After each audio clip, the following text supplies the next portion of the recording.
We're going live. Okay. Good day, gentlemen. How you doing? I'd like to welcome everybody to Hackers Hangout 24. My name is Stanford Mings. I'm here in the United States Virgin Islands. Um, I'm going to have everybody give a little intro. Uh, just your name, what you do, where your location, and yeah, that's about it. I'm going to start with myself. I'm Stanford Mings. I'm a technology consultant based in St. Thomas, United States, Virgin Islands. Um, I, I basically handle computer networking and system administration for a number of small, medium-sized businesses here in the territory. Um, Jump to you, Ace. Hi, all. I'm Ace. I live in Curacao. At the moment, I am programming Ruby on Rails applications. I do web hosting. That's it. Okay. Steve, you there with us? Looks like he may have stepped out. Um, I assume that's saying you're gonna be lurking, or you want to just jump in and just say intro yourself.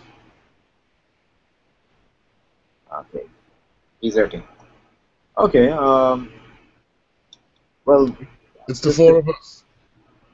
yeah, looks like it's just gonna be the three of us. So Lasana, he may be lurking. So he has done like the first, I think like I would say no, like to say about 20 of Yeah. these hangouts. So he's earned his day offs. He's Yeah. up. He's lurking provincials. Yeah.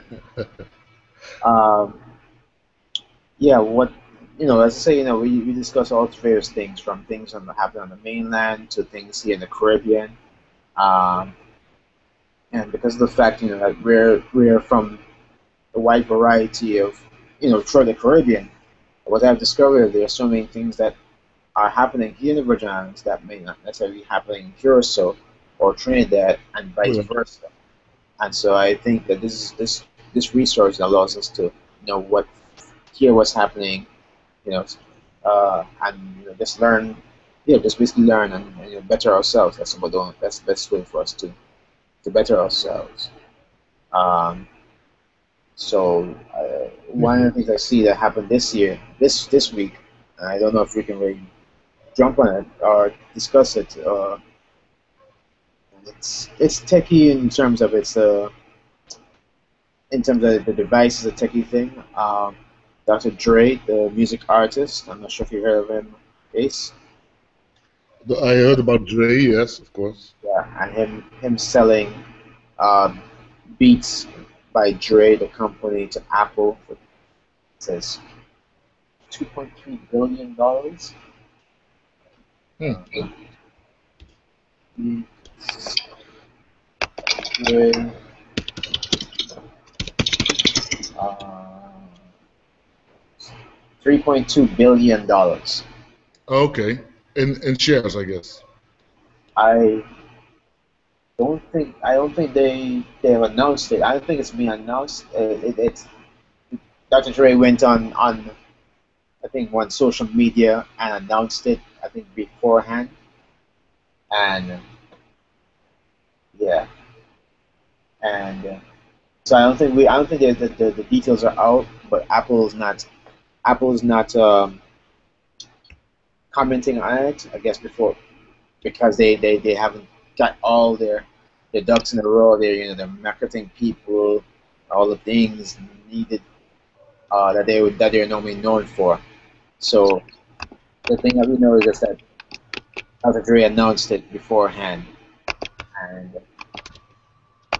he says he's selling it for $3.2 billion. Whether or not it's cash or stock, whichever way it is, It's a lot of dough. billion with a B.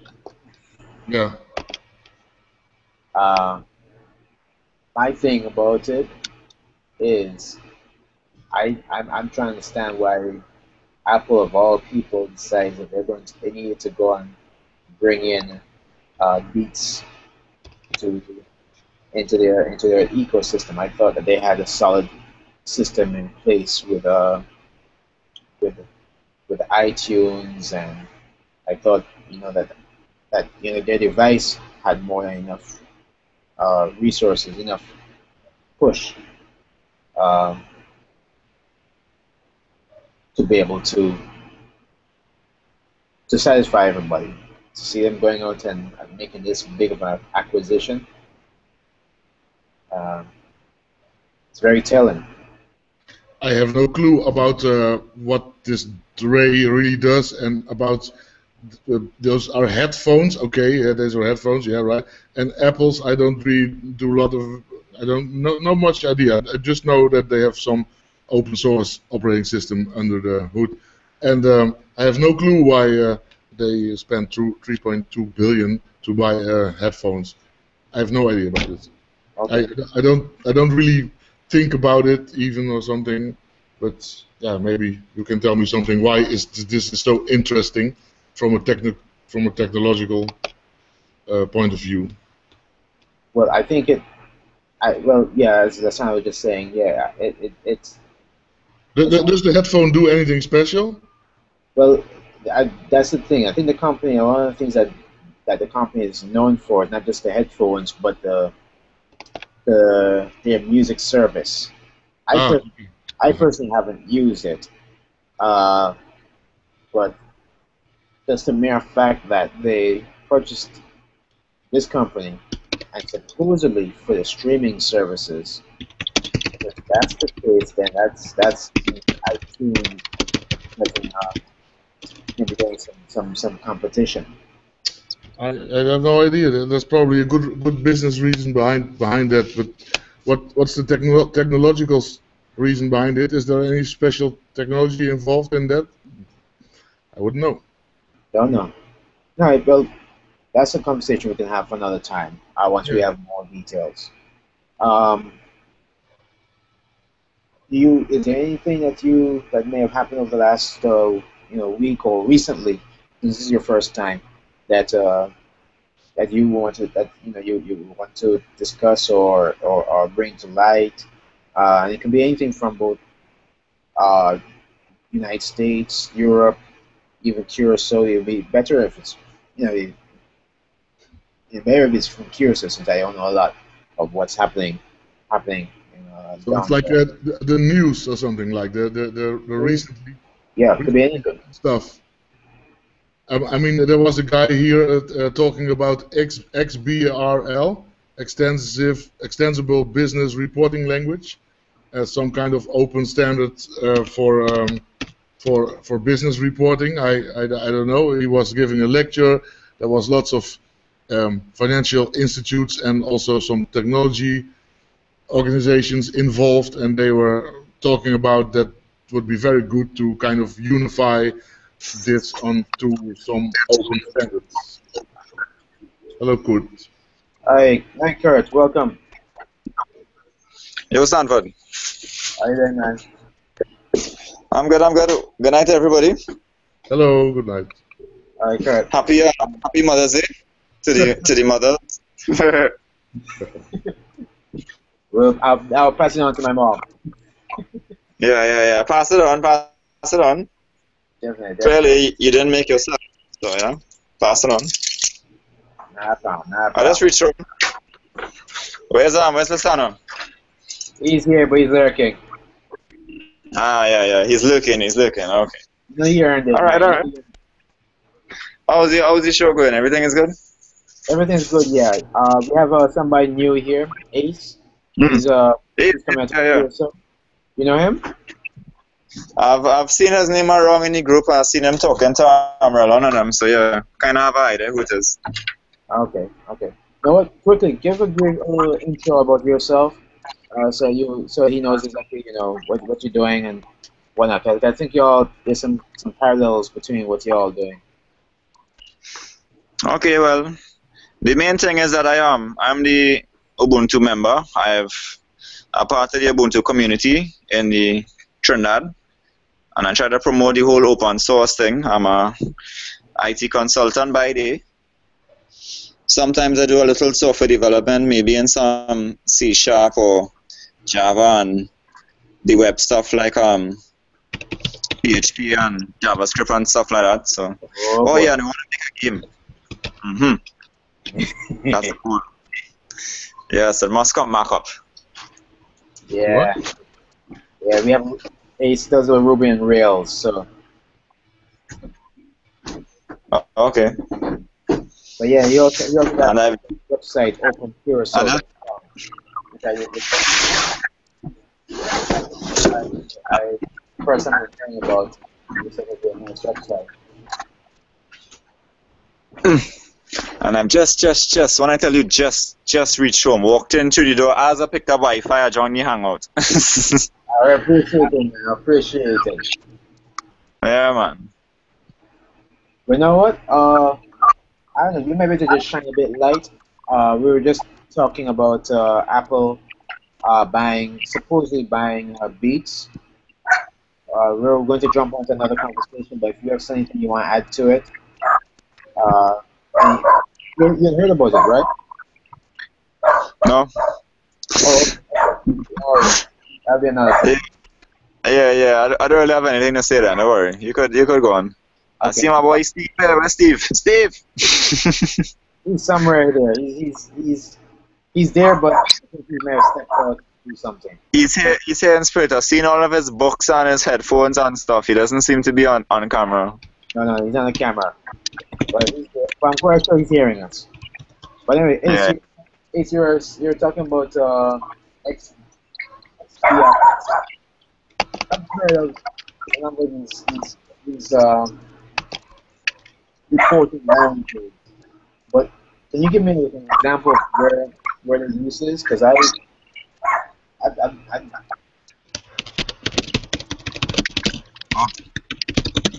Alright, that's not one.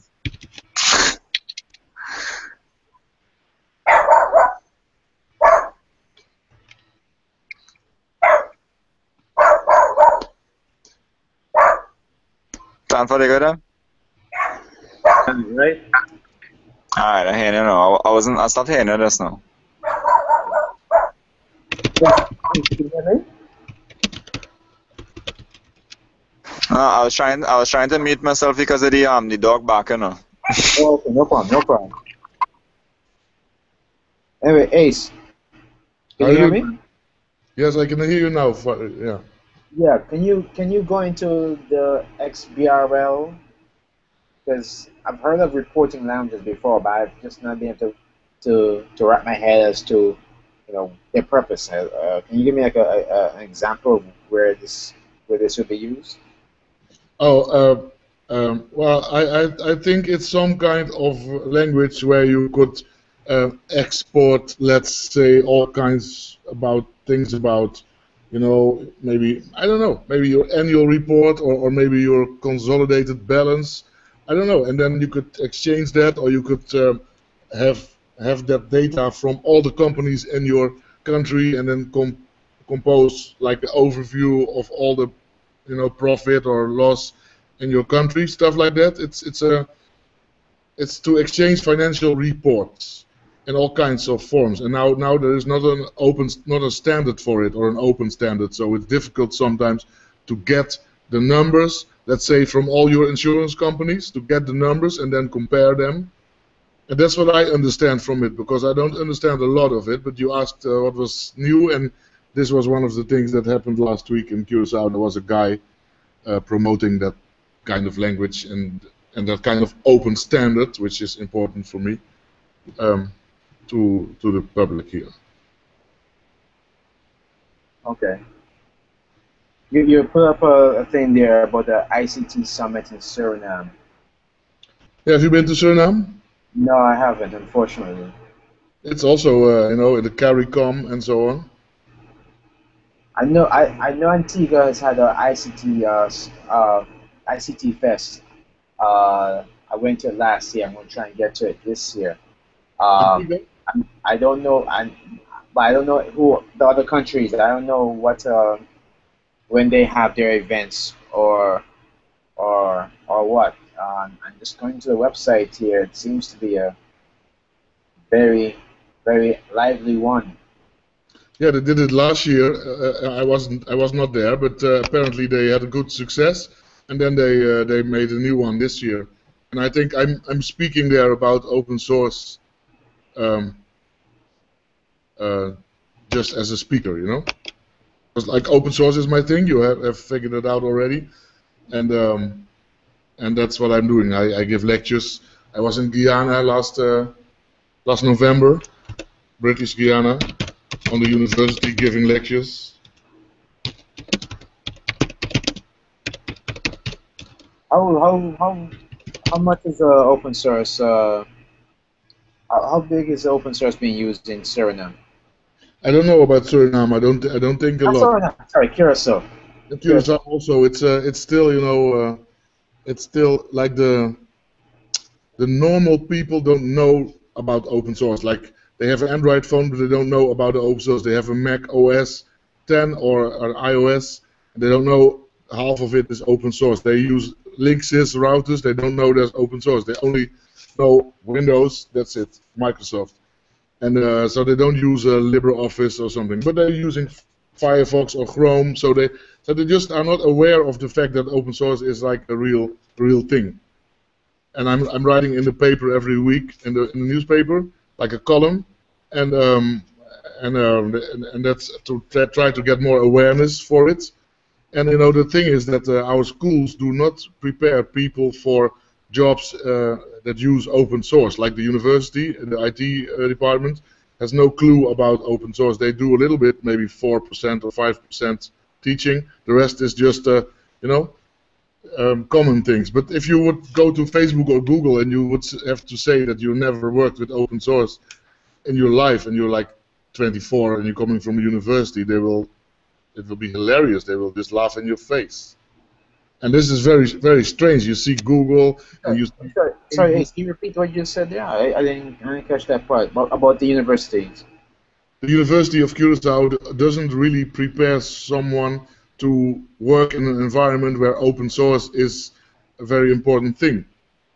And if you come from university in Curacao and you go try to go to Facebook or Google or to WhatsApp, and then you have to tell them that you have never worked with open source, then they will laugh in your face because that's what they do all the time. They make their business out of open source components and building something on top of it. And this is very weird that we still educate people like it was 1999. It's Very interesting you say disturbing. that because the the meeting that I was in Dominica, the Caribbean, that's one of the things that we kept trying to stress. We need to start small, and by starting small, you know, in terms of when it comes to like, infrastructure, you don't necessarily need to have an entire data center. You're building just a small little server, a router, um, a switch, internet access, and a server running either Linux or FreeBSD or one of those open source software. You can start building things, start doing interesting things. But Yes. instead we have a lot of organizations here, a mindset where people say, hey, unless it's a Microsoft, unless it's Cisco, unless it's Adobe, unless it's Oracle, you're not doing anything. You're not serious. And Yes. there that and Exactly.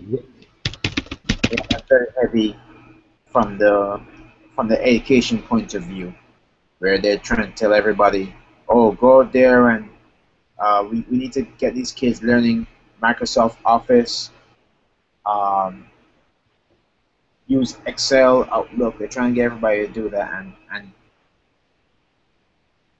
everybody here knows that you can learn something right now, and 2 years from now, what you learned is nothing, nothing.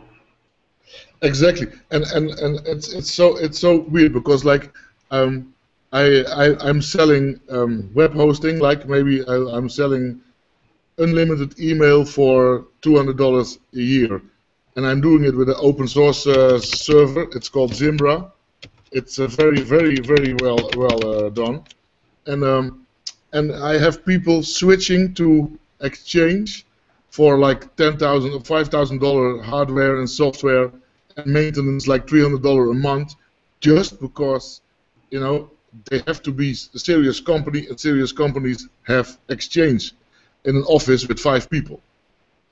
And it's weird because, you know, in the outside world, if you go to Silicon Valley, you will not talk to many people who do everything with Oracle or Microsoft. You will always talk to people who do everything with open source, or they hack stuff themselves.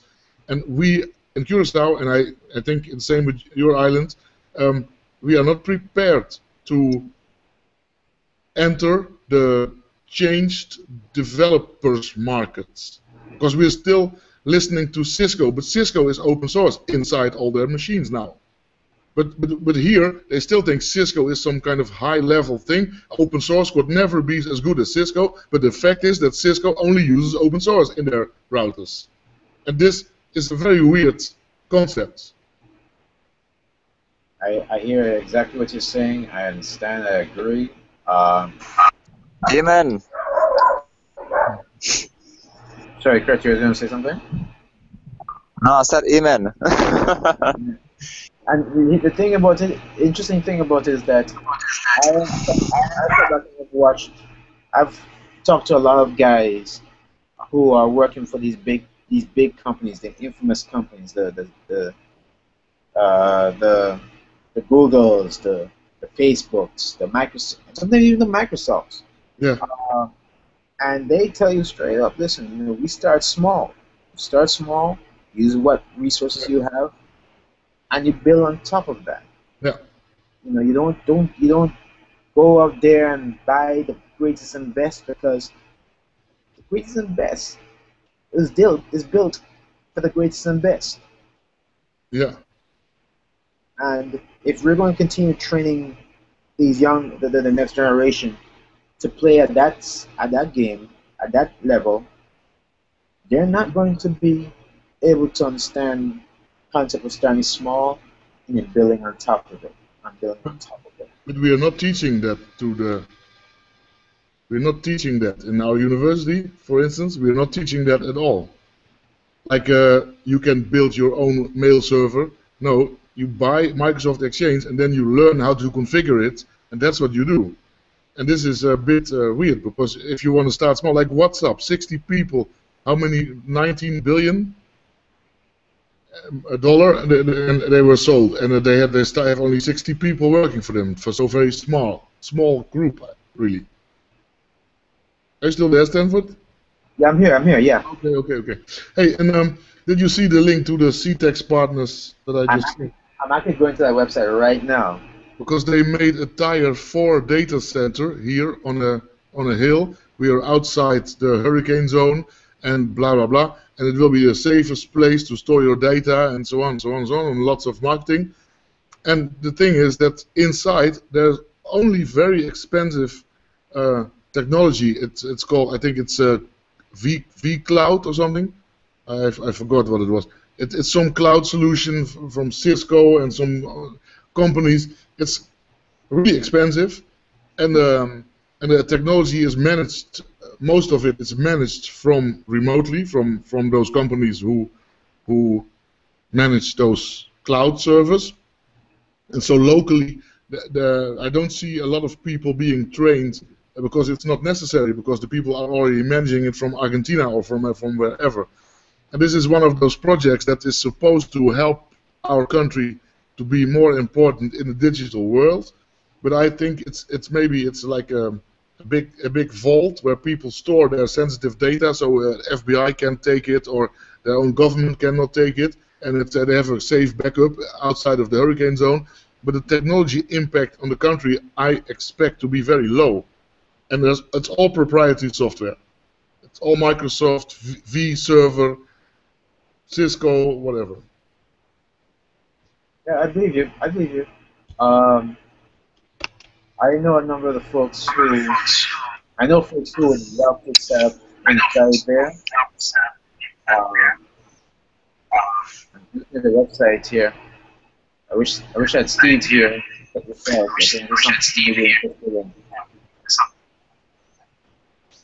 Stanford, Yes, sir. let me interrupt here. Ace, you know about the OpenStack project? Open. OpenStack. Yes, yes, OpenStack. yes. I'm familiar with it. Yeah? Because OpenStack is a software that you could load onto servers and you could actually create your own cloud infrastructure, It's an open source project that was started from NASA. NASA provided the first set of code and they made it into open source project. Apparently Ubuntu and them supporting it a lot. So to me, this is the kind of thing, like if you're building a data center, this is the kind of skills that I believe that we should have so that we could build our own data centers instead of having to depend on proprietary hardware and software for that now. I agree with you 100%. You know, Stanford, if you know about a project called Eucalyptus also. Eucalyptus was a project that was running on Linux where you could have loaded cloud software on basically desktop hardware. So you could have had a couple of old computers home, let me say 5, 6 old machines, and you could have loaded up the software in it and you would have basically be able to have a cloud infrastructure there now. You ever heard about that? I've heard of you could going to the website right now. The specs for OpenStack are kind of high though for the server infrastructure. It's kind of high, but they have a thing called is DevStack. DevStack is where you could download like a shell script, and the shell script would install and run up a instance for you, so you could test it out now. So that's something you could try out if you want to try out OpenStack. Yeah, all these things I just say want to be clear with. The thing about is this is that a lot of businesses they have this mindset whereby Oh, a lot of feedback. yeah, I'm getting some feedback here myself.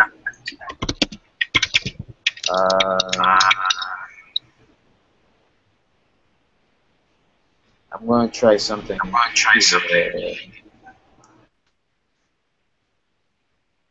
No, that's not gonna.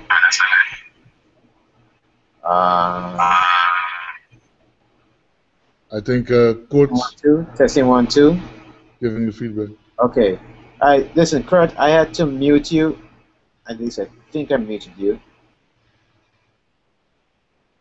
Testing 1, 2. 1, 2.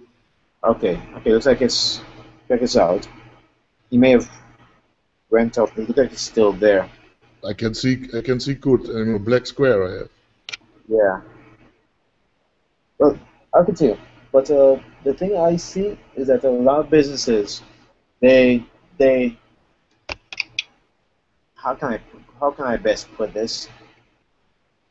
They would rather pay a huge company, a big company, to manage their resources than hire and pay 4 or 5 guys to manage their infrastructure. And when I say manage their infrastructure, I mean um, even if those folks are um, at a different company. Can I come up with an example? It's a matter of just business, and them looking at the numbers, and because it's cheaper to go and um, have a piece of software pay, say $100,000 for a piece of software that does 80% of what they want. That's a better investment than going and paying I would say paying the same $100,000 to a developer to create a piece of software. Uh, that's the way some businesses look. Uh, they look at anyone who has skill set, the technical skill set. They carry a certain liability that a big business that is able to spread that liability across a whole different developers, security and professionals. A lot of businesses prefer to go that route. Technically, in my opinion, that's the same mindset I go with when it comes to certain services, like my email. I'm with Google Apps. I'm much more comfortable having Google Apps manage Google manage my email, my messaging, because of the number of emails and the number of communications that I take part in. And I've been down that road, Ace, of managing my own Zimbra server, and it's a tough thing to do. Um, Between spammers, I can do it for viruses. you. I can do it Uh, for you. I'm sorry, repeat that. I can do it for you. You know what? I may. You know what? We'll see what happens. I'll be honest with you. I'm loving Google Apps. No, but I But mean, your whole story is quite okay. But don't forget that Google didn't start that way. Google didn't start outsourcing their infrastructure to another big company. No, they just started developing their own infrastructure, like Amazon did also, and like Facebook also did. Facebook even does the hardware themselves. They build their own racks and a more 12% less energy, 33% less material, and that's the difference. Because if you talk about government, from those our islands and schools, and there you should really have like this, your own development team, not and maybe not 5 people, but 10 or 20, I don't know, and then make the whole infrastructure, with the open source components and build on that, so you have both the freedom for beer and the freedom for speech, because actually all your stuff outsourced to a big company in another country, especially for governments, I think it's ridiculous. I mean, in many ways. And at the same time, you could develop like a, platform for a whole Caribbean or any smaller countries that could do the same stuff, like Google does it. Develop your own software, develop your own hardware. Build on it, build it, and keep it cheap and keep it under control. oh, I understand, and I agree with you. Um, from that point, when I made that switch to my own infrastructure, it's just that right now can't do it. That's why I can't do it, but right now, financially as well as time-wise, it's beneficial for me to stay with Google Apps. Uh, and Yeah, of course, on an individual level, of course, that you are right with that. Like maybe you are servicing 10 or 20 different small companies, and you don't want to run, all the firewalls and all the networks and everything. No, of course, I understand that, but that's not the point. Because the point is that you have like our government. There's 4,500 people working in the government. Yeah, and they all have a desktop. Yeah, they don't even have thin clients or something like that. Now this CTEX is going to offer them a remote desktop for a very high price, and it's totally outsourced with companies outside of the country. The whole government structure will be in the hands of someone else, And I think this is weird, and I think we should kind of take that back, take that into our own control, more or less, from the government and the schools perspectives. And the schools and the government together, it's a large. They spend a lot of money on licenses and consultancy, and put that back in our own developers, our own peoples. Don't buy everything from outside, but just educate some of our own people, and give our own people the jobs, and build this thing over 5 years, and to make it an open, extensible, shareable platform for running a government or running schools. no, I agree with you 100%. I agree with you. I agree with you 100%. It's just an opinion.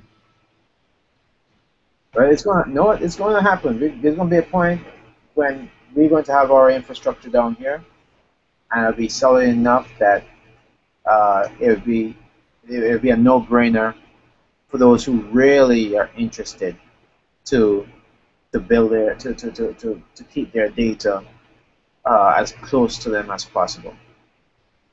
Hi Right? Jesse, how are you doing, sir? Good night. We have a new person here, Jesse Bernard. Yeah, everybody hear me? Yeah, I can hear you. Yes. Okay. All right. Can you give us a brief introduction as to your name, where you're located, what you do? Just Okay. All right. Well, good night, everybody. First of all, I just want to wish Happy Mother's Day to all the mothers who are watching here, who are watching. My name is Jesse Bernard. I am a student at Fatima Anakin Secondary School. I also a Linux advocate. Um, right. Also advocating for the development of Linux in Trinidad and Tobago and by extension the Caribbean. And that's basically it. okay. That's cool. That's Great. cool. Welcome, welcome. Thank Uh, you very much. yeah, we have a number of open source advocates here. Do you know Kurt? Yep, I know Kurt. Actually, Kurt was the first person I met when when I decided to be when I decided Yeah, to be I'm here now. Hey, Yo, Jesse. yes. Actually, Kurt was the first person I met when I decided to be interested in this group Ubuntu Caribbean. Yes. okay. Okay. So just reading out what he said here. All right, so you say you're gonna be rolling out? Um, See you next time, people. Okay, no problem. Listen, thanks for Very coming out, interesting. and yeah, just thanks for coming out, and I'm hoping that you guys Thank you let very me much. know when we have next Hackers Hangout. Good to hear from you. Yes, I like your opinions. Yeah, definitely, definitely. Yeah, I like how you just do things, Zimbra Silver thing. I like how you just roll. Yeah, Zimbra. Yeah, I gotta respect Zimbra. Zimbra is the Yeah, truth. Ace is hardcore. Zimbra, Zimbra is Zimbra. I love Zimbra. Yeah. Uh, Well, but um, okay. So you know what? No, he did play it up here. I was gonna find out, what projects in the region. You guys have any projects you want to highlight that you've been working on? I just wanted to say that after K, because currently I'm doing examinations. Hopefully after examination I will start getting involved into Python. I really want to learn Python coding, and I'm hoping that after exam I will get a chance to do that. Is it in Python? Um, I wanted to learn Python, but because of examination I'm unable to. Hopefully after examination I will be involved. I will start learning Python. Cool. Jesse, I just wanted to tell you also, I plan for this August holidays to give some kind of workshop in the San Fernando Library. I already started to speak to them about that. And there Oh, was like, they cool with the idea. So if you have time also, you should come up south, come up in San Fernando. yeah, Be man, around. no problem. Yeah, Yeah, no so that's the problem. plan this year. Actually, Stanford, I we like the planning. idea. Yeah, we're planning to give some sort of workshop in the library, maybe to talk to people about open source software and maybe some minor programming or something. So All right, no you should problem. you should hear about that later in the year, Stanford. Okay, no problem. He said, Good evening, gentlemen. hey, what's up, Lasana? Good night. The great Lasana Murray, right? The one and The one and only Happy Mother's Day, sir, for your mom and all the women that are mamas to you that you may Yeah. know. same to you and all you guys, your moms, wives, girlfriends, baby mamas, whatever Time the case mothers, may be. etc. Yeah. You miss out on a nice talk from Ace though. Wow. No, I was listening actually. I here trying to organize small business, but I was listening. Alright, I cool. was gonna I jump know in. I was. you Mm. you're still sticking inside Node.js. Correct. Well. Pardon? Hmm? Pardon? No, I didn't I was hear. asking Oh, Hassan if he was still stuck in Node.js. He doing okay. JavaScript right now. Okay, cool. Yeah, well, Node.js has more or less become my life. I absolutely love the community behind it, and I love the tools and the frameworks that just keep pumping out. I feel like rather than Ruby right now. Jesse say he want to learn Python after school done. So you feel we could organize something on? Well, actually, when it comes to Python, well, just it depends on your how comfortable you are with I would say light to intermediate math, but there is a classical course that MIT used to offer called structured. I can't remember the name exactly, but structured interpretation of computer programs. Okay, Originally, cool.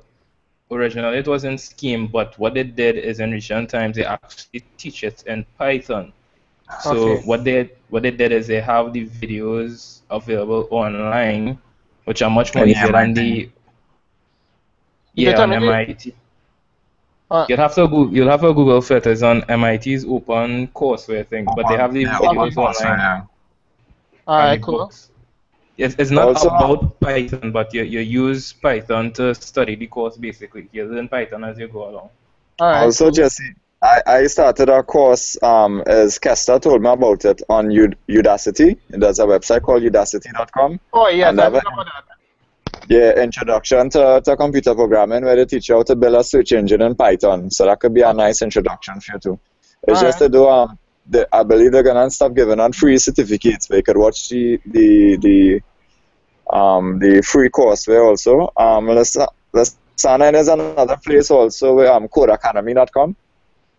That's I think what Stanford that Stanford space there that you were talking about the code the what's the Code Academy had these things Stanford where it was code a day or something like that. Yes. In addition to that, there's also another organization. Ironically, that we're talking about today's Mother's Day. Have you guys ever heard of Truly Caribbean? No. Nope. There's a young lady on this that have the Yeah. site, correct? There's a lady that's that's picking up a lot of traction and trying to get young ladies, young young Caribbean women uh, to to into software development, into technology. Uh, found it here. I think I found this like through the Caribbean.net. That's it. Abigail Sinclair. Okay, Hmm. so these were Caribbean people, huh? That's correct. And See, this is why I can't come on this hangout. There's always something else to follow up on and take your attention. Too much research. I think what It, we, it, if anything, what we're gonna do is have to maybe create a thread on Silicon Virgin, Island. Silicon Island main You list. see, and there's so many groups as well. You know? Oh, wow, man. What Yeah, is well, it? we have a community of groups. Yeah, we need one central location to just dump all this stuff. I agree. I have a solution actually that I wanted to go Get up. for, but it's not. What's that? Nah, not GitHub. Well, Get GitHub could be up. part of it actually. No, but as I was telling you, could the community site, Hmm. the the one that was built in Node.js, but I'll probably spin it up and show you guys when I have time. We could probably use that instead of the Google groups. But you Yeah, know, by next month something. yeah, but you know the website truly Caribbean.net. It's not bad enough. Not really a bad website.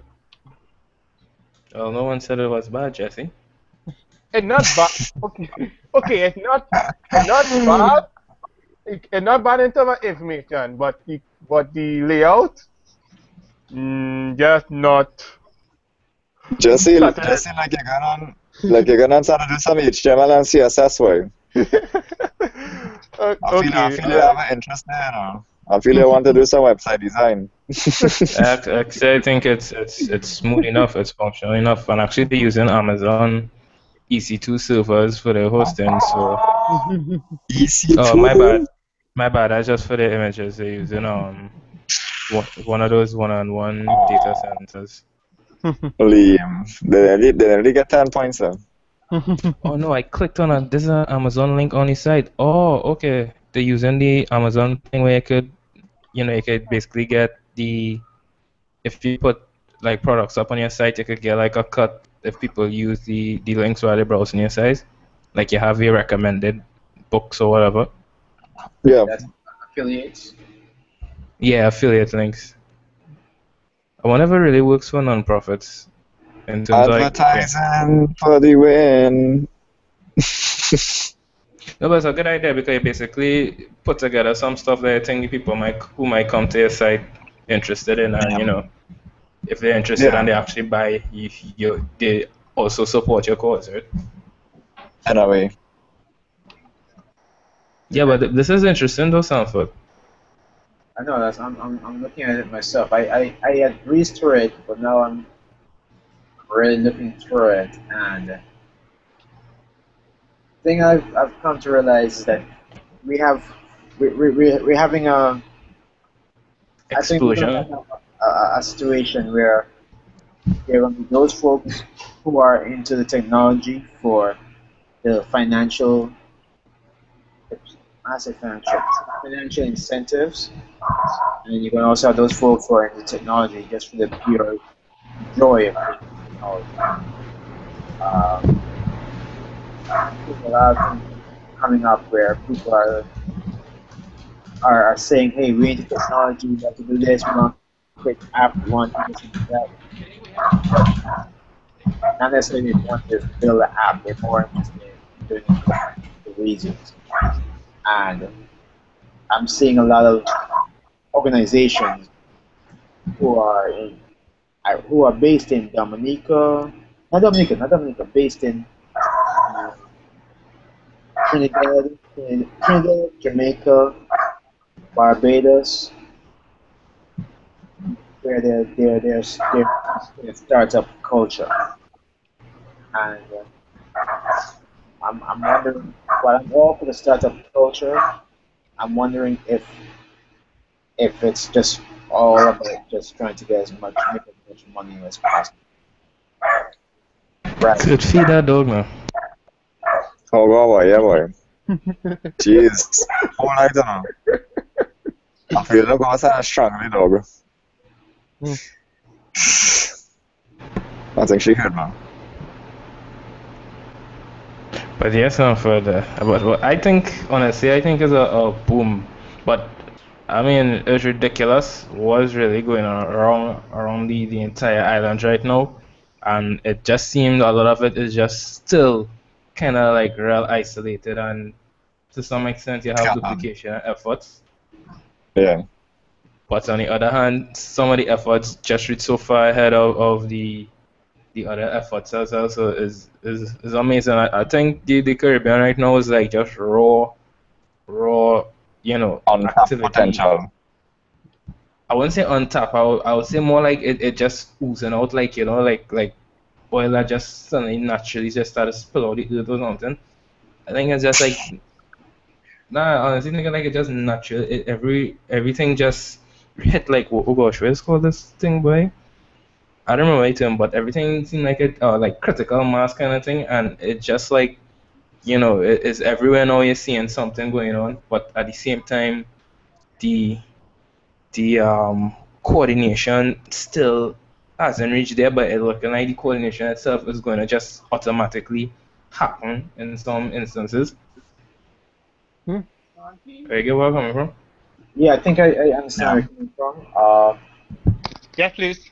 We, I think I suspect that just as you suggested that there's going to be yeah, things are going there's going to be a point where everything just kind of comes together.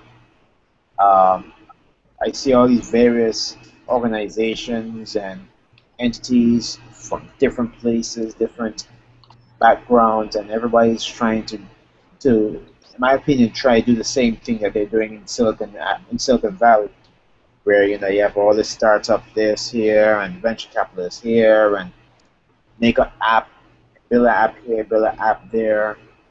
Eye to Um, eye. what's that? I said the eye to eye competition. What does that That mean? said eye to eye. Yeah. Lasana, take it away. No, don't try that. Don't mention thing and treat to my love. Come on. ITI is a competition where is ideas and innovation is a thing in Trinidad where you get 200,000 TT for like a Hey, grant. but If your idea is successful, so you basically will come out with an idea for application and you'll start to build it and they'll have a panel and they'll judge you on applications like that. They have a lot of competitions like that happening recently.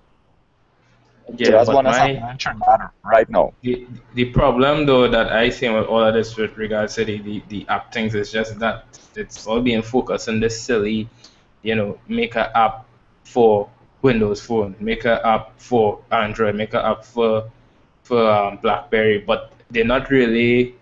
It's like kind of like what you said before, Sanfa, where you say like, you have the people who in it just for the money aspect, and that's exactly what the government slash some of these groups kind of fueling. They're fueling the culture where they just gain the technology for the money. So, once the money made, they might not really be interested in actually producing useful things. I think that's something that needs to be addressed early because at least down here we head into that kind of useless app store kind of mentality where everybody just trying to get rich quick rather than trying to get rich slowly, as Yeah, the book is. I'm all for financial incentives.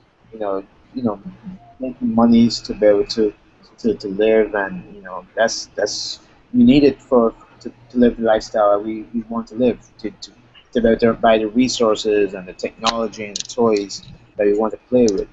But what I see, what scares me is when I see the same thing that happened in the mid 90s.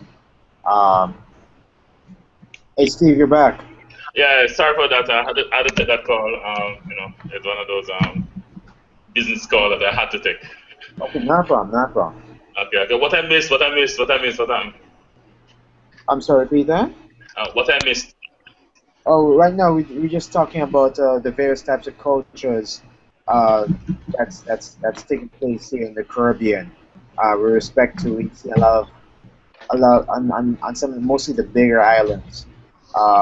This startup uh, movement where you the government is trying to get people to come up with these ideas for apps or startups or um, and Well, a lot of it is revolving around making monies uh, just and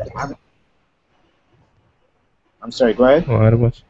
Oh, sorry, I don't watch the. Sorry, I don't watch the timing of the video on my audio here. Sorry to cut you there, Stanford. I was just gonna say, just to mention, Startup Weekend is back around here in Trinidad and Tobago. I don't remember the exact date, but it's gonna be happening soon. They already started having their limes. They had one yesterday, so Startup Weekend Trinidad and Tobago is back on for anyone who's My son, we could make a pass through. Hey, no. I'm gonna jump across on my laptop. I'm gonna come off this phone. So give me a minute, 2 minutes. So Okay, no problem. BRB. All right, Yeah. but yeah, Steve, what we were talking about is and what I was just about to say just before you came back on was that the very same energy that I'm seeing right now. While I love to see that energy, what scares me is that I felt that very same energy toward the late 1990s when I was in college. Uh, I was seeing it not here in the Caribbean, but on the mainland, where everybody was saying, hey, get an idea, build a website, uh, and just get something out there, get a lot of this venture capital monies, get your IPO, and you become a millionaire. And Bubble. that's the energy I'm scared that I'm kind of seeing when I see these various startup weekend in Jamaica. I mean, Jamaica has at least three of these things. Yeah, I saw at least three. These are like business initiative to start up small businesses and things, right? Well, they don't say small businesses; they say startup, and that's the Start thing up. that kind of scares me. It's I know always Jamaica, I'm Jamaican. Jamaica is in a kind of economical crunch, and so people are hustling, looking for opportunities. So in some ways, I don't blame them, and I'm not surprised it's happening. Jamaica is looking for a way to turn around the economy, and there's not much intrinsic. It's not like Trinidad that have oil that they can source from. Jamaicans, by extension, are looking for anything to actually use. The latest bubble was the financial bubble, like investment plans. Steve, gas on oil. Oil is where Trinidad feeling Yeah. right now. Pardon? Mm-hmm. Yeah, oil No, is I what's said in Trinidad right now. In Jamaica, the last bubble was a financial thing where people invest money and you get 10 times the return. That blew up and killed a whole bunch of people. A lot of people lost their savings. A lot of people lost their financial way bit. Well, it was horrible. Okay, the guy who was in charge of that financial thing just run away with the money, and the government put in measures in place that also killed that bubble as well. So the government not helping, and the people looking for opportunities anywhere. So therefore, these are Drake had a train of these little events going on. And before that was the network marketing. So Amways and Pixar. Amway, Synergy, that came through Jamaica like a train wreck. Yeah, Yeah. I'm aware of those organizations. Some of yeah. I think everybody is. Yeah, so you had Amway. Then after that, you had the financial investment thing, trading, the stock trading, foreign exchange trading. That was big in Jamaica. Other people became overnight millionaires, but then lost it in the next 2 years. Yeah, well, the thing is that, and that's the thing, it's basically bubbles. Yeah, And that's the thing that scares me when I see all this, startup that, instant beta, yeah, let's try and write an app to do this and write an app to do that. yeah, And, and all that scares me because you're not, you're just trying to solve This is a problem that's right now. And by the time you get around to solving it, there's other stuff that comes along that we weren't aware of, and it'd be better if you start building for those things that are coming down the line mhm. than building for something that's right now. Because right now, Yeah. doesn't The question to be asked is, what is the solution to solving that problem? Okay, there's a problem. The reason why these bubbles occur is there's an intrinsic problem. People want to move up economically, and there's no immediate obvious way of doing that. Well, you see, we can't really begin to solve this problem at least at the people level because if you look at like how the American economy has been structured traditionally, what really makes American policymakers say, yeah, we're doing good is demand. When people just buying up things, buying, they run into these stores, they buy a whole bunch of crap, regardless of if they're taking loans that they can't finance in the first place to buy up all this But stuff. isn't that a bubble in itself? The buying, about Right. producing. That's a better Uh, model. right, and that's how America used to be based, but as they became wealthier and wealthier, they kind of moved around away from that, similar to Trinidad and Tobago, and moved to the kind of model where, hey, we have money, we could import whatever we want, and we just keep spending our money. So as Yeah, long as that kind of economics at the state level happens, you'll always find we're gonna have these kind of problems in any industry that has a lot of interest because at the end of the day, governments that's a way bubbles are a way governments kind of fool us that everything is okay. Look at all this stuff on the market you could buy. Look at all these apps. I mean, they're always boasting about um I wouldn't blame the government for that. Actually, personally, yes, they are at fault in that they are part of play, but intrinsically, governments don't write apps. Government don't create bubbles. They just follow the lead and take advantage of the bump, but they don't intrinsically create that themselves. no, I wouldn't. I would have to disagree there. I mean, governments. I wouldn't say governments write the apps, but government. I mean, what we see here is government is putting money directly and indirectly into any efforts around apps down here because TSCT is partially government owned, Yeah, but Yeah. it's an independent entity. It's an It's independent company. in Trinidad and Tobago, nothing is really independent at the end of the day because we have the same people on most of the state boards and that kind of thing. The Well, same well, mentality transfers. Yeah, well. It's not. the thing is that I want to break the notion that the core problem with our economy is our government. Yes, it's true to a certain point. I agree with you to a certain point. However, that's also true and not true. That we, the people, have a say in this, and we are just the passivity is what has allowed government to be so dominant.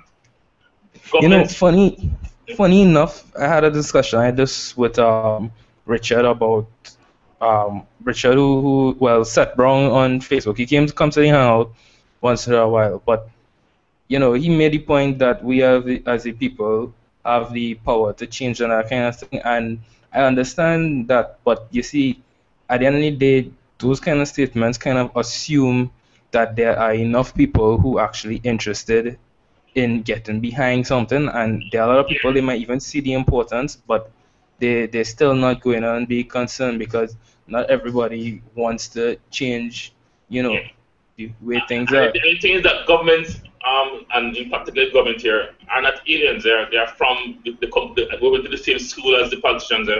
We go to the same supermarket. They're not aliens from outer space. They're actually a reflection of our society. They're not.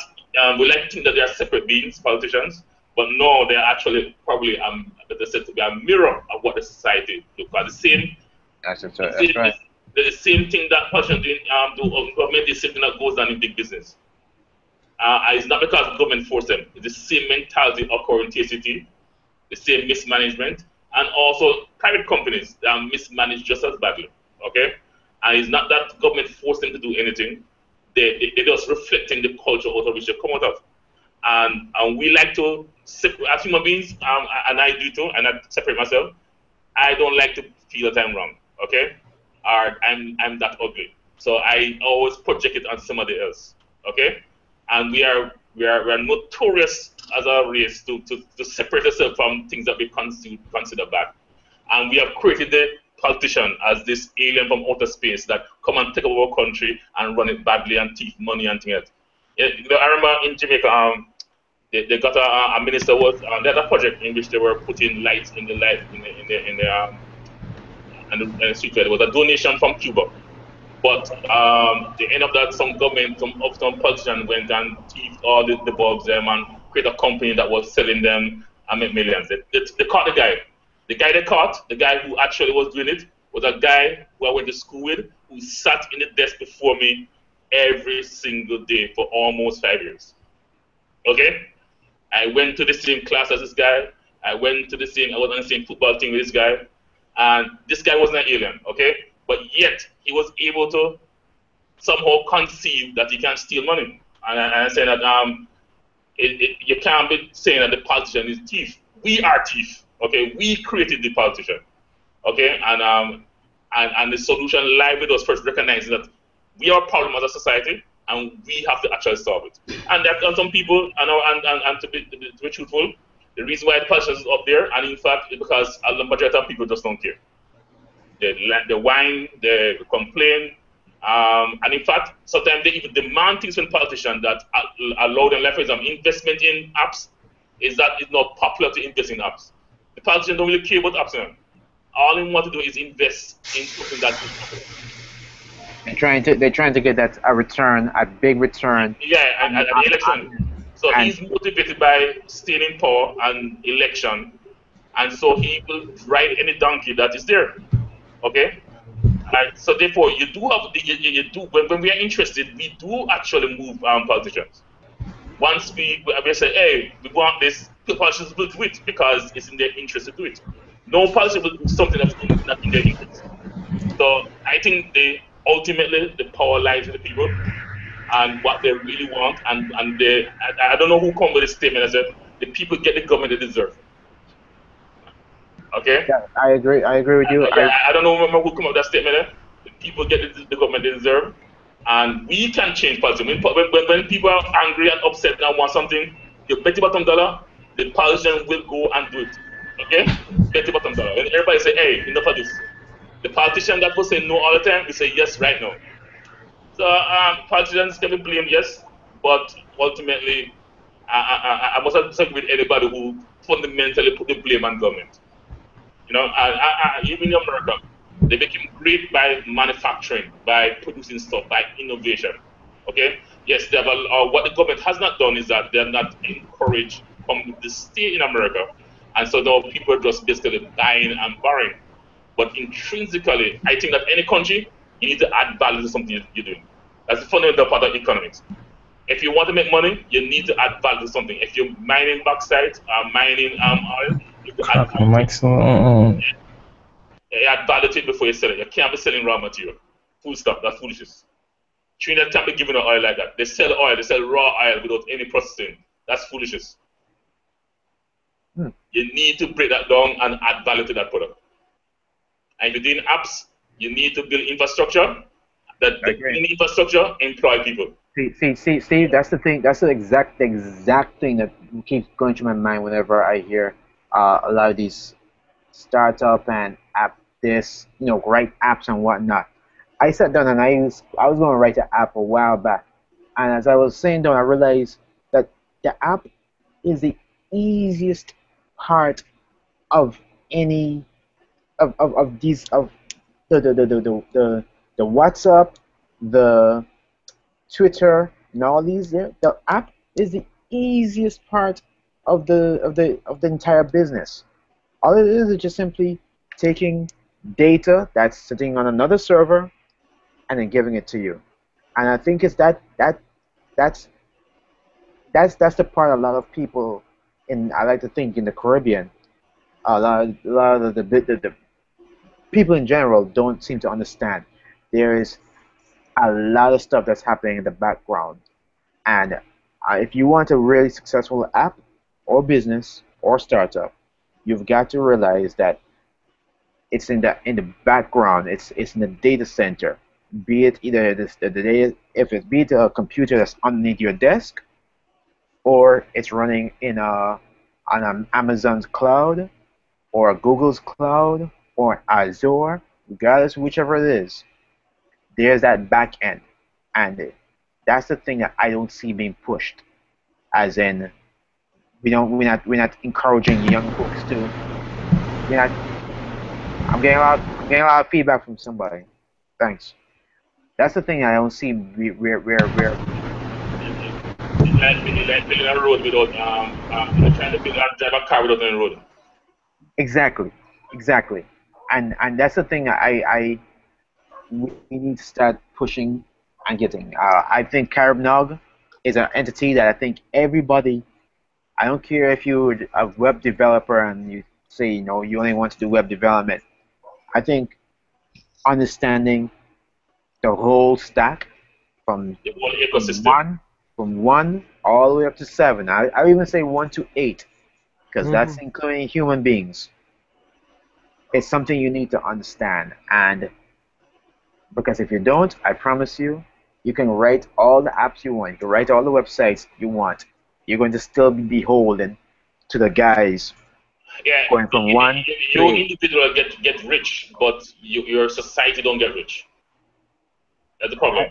I don't even Your individual might prosper temporarily. Steve, I don't even think you're going to get rich because what I would like to see is what are the success rates from a lot of these companies, these there's a phrase for all these things. These startup weekend or these incubators. That's what they are, incubators.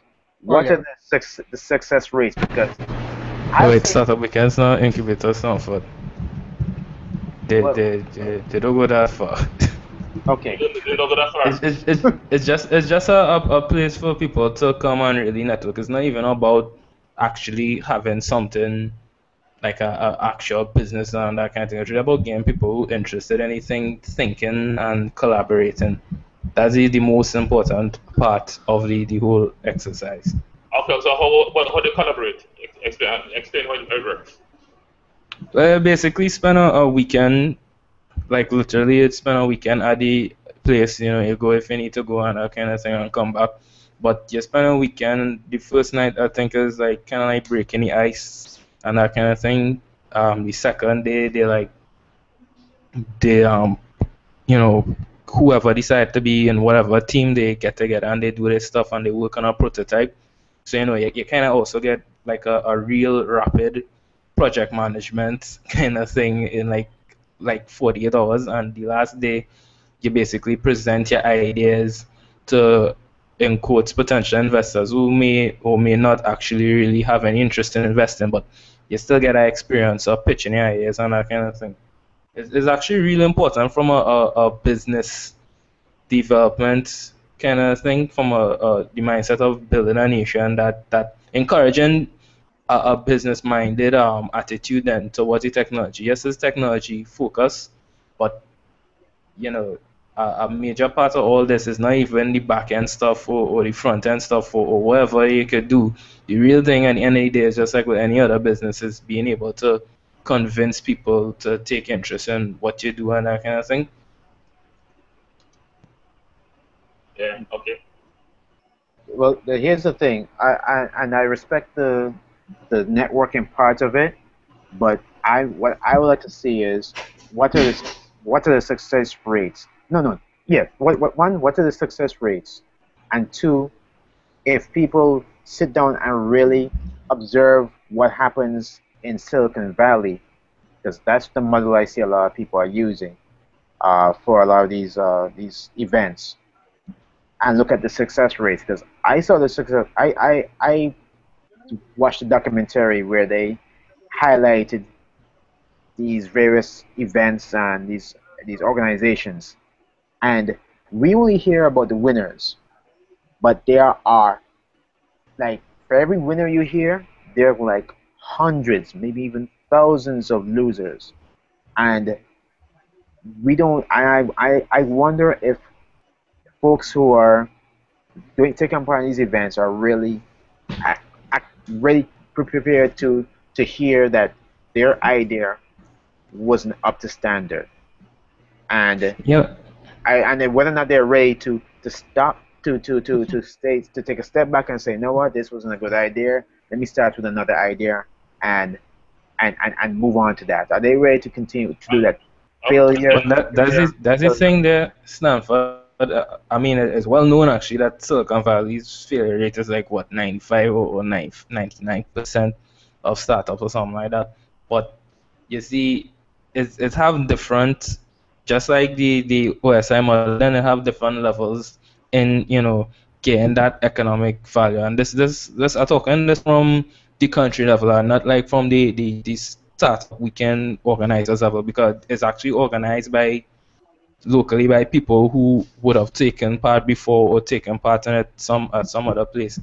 They whether or not the people go out and do their idea, get their idea done, is one aspect, but you still have, in the Caribbean, we not really accustomed to like things like business, not really accustomed to things like competition. Is a especially here in Trinidad and Tobago, businesses tend to be accustomed to just like friggin' monopoly. They come out with something, they could control the market, and they could keep whoever they want out of the market once they establish a certain amount of profit. And that kind of thing doesn't really do play well for innovation and that kind of thing. So you don't really find that working for a lot of these companies down here, you know, you wouldn't really find a lot of young people who will come out and they'll be truly innovative and that kind of thing. At the end of the day, they will all just have a kind of attitude towards business where they just capture a portion of the market. I mean, including myself at times, they just capture a portion of the market and you lock it down and you keep everybody else out of it, and that's how we know business.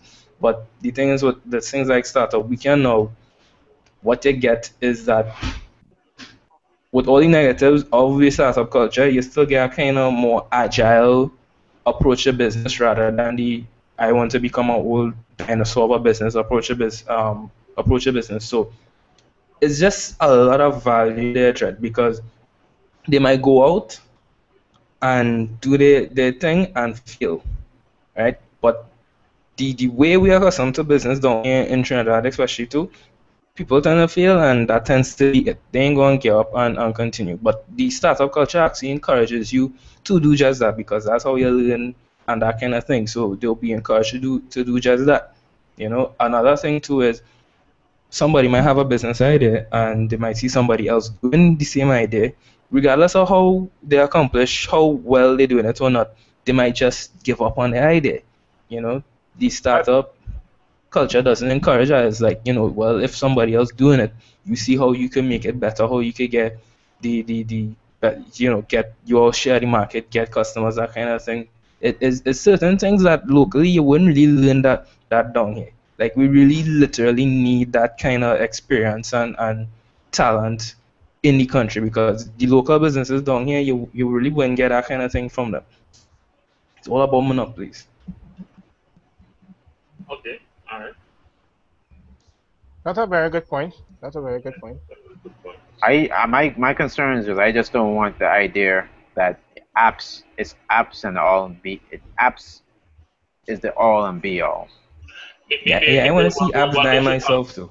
is a more generic business culture to try to encourage a more generic, instead of focusing on IT or apps in general, but general entrepreneurialism, encouraging entrepreneurialism, which means having a business plan, doing things in their field once, try again, and try again until you get. I know in the Caribbean, people try once and they fail, they give up. The environment punishes failure very harshly. Yeah, Okay. Yeah, exactly. the culture doesn't accommodate failure at all. If you fail once, if you do a business idea and you fail once, people just don't go back to slink back to crawl back to their jobs. If you feel, people literally would see you and tell their friends, hey, this person had that business and the boss serious, and Yes, you can. Yeah, exactly. So they'll gossip about that kind of thing. I tell you, for 90% of people who are successful in these days, they fail about 10 times. They And went that 3 or 4 or 6 failed business before they actually hit the right one. and that's the thing that we have. That's the thing I want people to understand, and I don't think they do. It's a journey. You're going to have to you're going to keep coming up. You're going to get beat down, and you're going to eventually, if you're consistent, if you're determined, and the chances are very high that you're going to hit it, but you have to be at it. A friend of mine from Silicon Valley, he's actually a professor at Berkeley. I asked him, what was it that made ESD. Yes, right, Berkeley. And I asked him, what made Silicon Valley so, the place where, people, all these companies get started. And he says, listen, it's two things. One, when people go out and they go to the bar and they talk about they come up with various ideas and they say, hey, you know what, let's do this. They say, okay, let's go and do this one thing, and the next day they actually go out and do it. The second thing is that if they fail, they say, you know what, hey, we screwed up. It wasn't a good idea, but you know what? I got this other idea, so let's go and do this other idea. And there are so many people that have that same mindset that they just recycle. So you may see one company who's this one startup, they have 5 or 6 engineers on it, and they're working on this one problem, and somehow the business didn't work out. The 3 or 4 engineers were split away, and two of them may come together later on and say, hey, I got this idea, let's build this other app. And they say, all right, cool. And they build that app. Stop our website in 5 seconds. And become so a lot of people.